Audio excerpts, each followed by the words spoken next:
मेरी प्यारी बहनों, आप लोगों के लिए मैं नाच का गाना लेकर आई हूँ। कृपया चैनल को लाइक करिए, सब्सक्राइब करिए। और हाँ, मैं बिना माइक का गाना गा रही हूँ, आप लोग ये मत समझिए कि माइक का गाना है। ठीक है, लाइक करिए, सब्सक्राइब करिए प्लीज।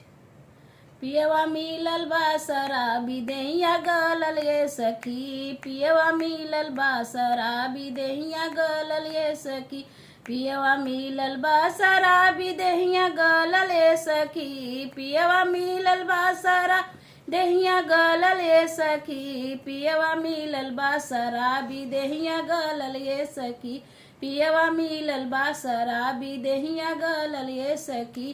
कबो एक थरिया बेचे, कबो दू थरिया बेचे, कबो एक थरिया बेचे, कबो दू थरिया बे कुल बर्तन पे नंबर लगावे सखी, कुल बर्तन पे नंबर लगावे सखी, पियवा मिलल बा शराबी देहिया गलल ये सखी, पियवा मिलल बा शराबी देहिया गलल ये सखी।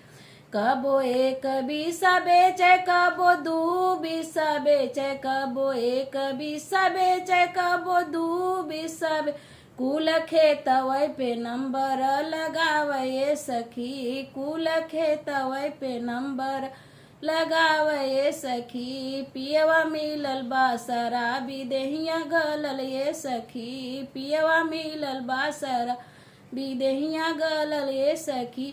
कबो एक झुमका बेचे, कबो दू झुमका बेचे, कबो एक झुमका बेचे, कबो दू झुमका बे कुल गहन पे नंबर लगावे सखी, कुल गहन पे नंबर लगावे सखी, पियवा मिलल बा शराबी देहिया गलल ये सखी, पियवा मिलल बा शराबी देहिया गलल ये सखी।